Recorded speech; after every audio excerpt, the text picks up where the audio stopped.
Assalamualaikum warahmatullahi wabarakatuh. Perkenalkan, nama saya Subur Situmorang SPDI, Unit Kerja SD Negeri 112304 Paniggoran, merupakan mahasiswa PPG Batch 2 UIN Syahada Padang Sidimpuan tahun 2023, kelas Batch 2 IPA ini.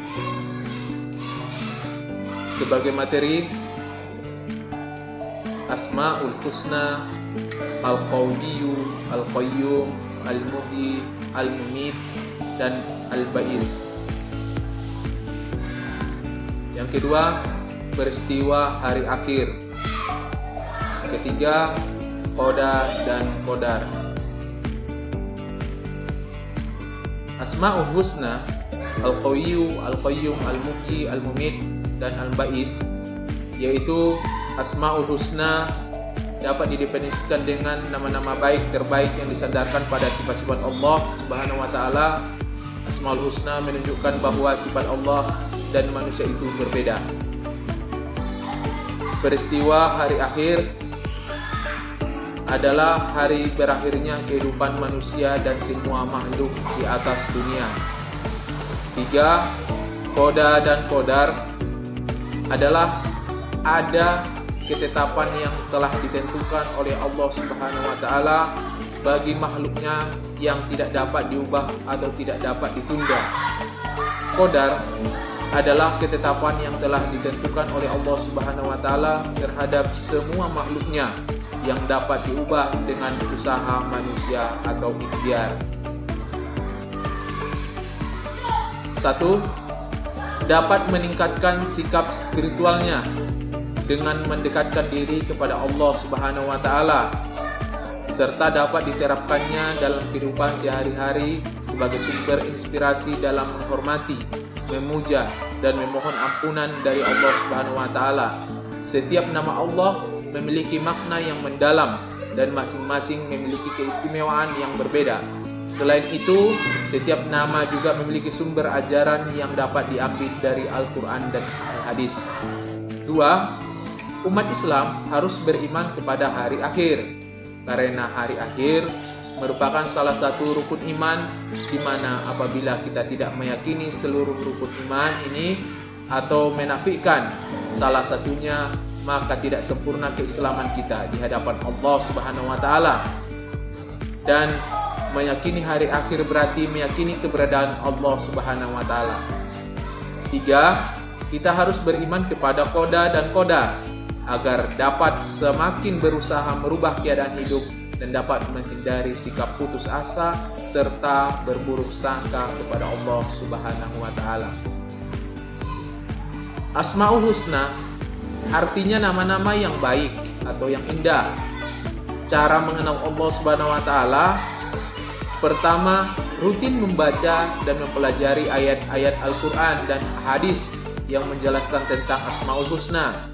Kedua, membaca dan juga mempelajari tafsir ayat-ayat Al-Quran yang menjelaskan tentang Asmaul Husna. Ketiga, membaca dari berbagai literatur dan kitab-kitab para ulama yang menjelaskan tentang Asmaul Husna. Dua, misalnya saja dengan rajin menjalankan sholat 5 waktu, memperbanyak sholat sunnah, zikir, puasa, dan lain sebagainya. Sebab mereka meyakini bahwa setelah adanya hari kiamat, pasti akan ada hari pembalasan di mana semua perbuatan selama dunia akan dibalas dan dipertanggungjawabkan di depan Allah Subhanahu wa taala. 3. Memahami konsep Qada dan Qadar secara benar.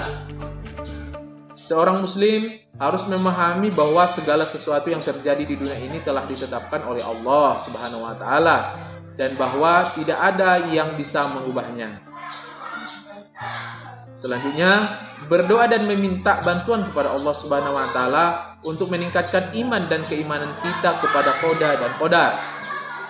3. Membaca Al-Quran dan Al-Hadis serta memperdalam pengetahuan tentang Islam, khususnya tentang konsep Qada dan Qadar.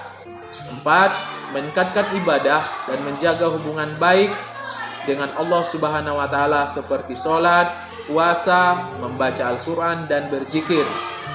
5. Menghindari dosa dan berusaha untuk selalu berbuat baik dan berbuat kebaikan kepada sesama manusia. 6.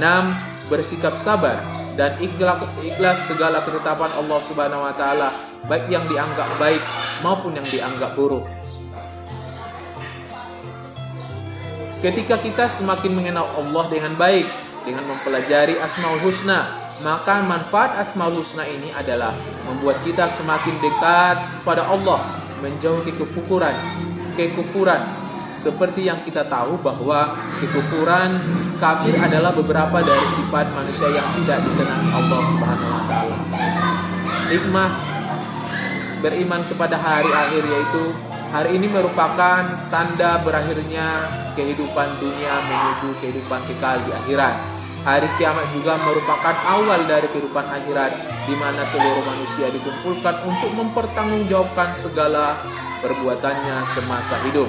Seperti segala perbuatan baik dan buruk pada akhirnya akan mendapatkan balasan. Yang kedua, meningkatkan ketakwaan kepada Allah Subhanahu wa taala. Yang ketiga, tidak mengutamakan kepentingan duniawi dibandingkan kepentingan akhirat. 4, menyadari bahwa tidak ada yang kekal di dunia ini. Selanjutnya, hikmah qada dan qadar. 1, selalu bersyukur atas nikmat yang diberikan Allah Subhanahu wa taala, sebab percaya bahwa takdir Allah merupakan ketetapan yang terbaik bagi seluruh makhluknya. 2, selalu rendah hati bahwa segala sesuatu yang terjadi itu semua berkat kehendak Allah. 3, selalu berjiwa optimis dan tidak putus asa saat merasakan kegagalan. Mungkin Allah akan menggantinya dengan cara lain yang terbaik. 4, membiasakan diri untuk bersikap sabar dan tawakal kepada Allah Subhanahu wa taala. 5, jiwa lebih tenang. Demikian yang dapat saya paparkan untuk materi ini. Sekian dan terima kasih.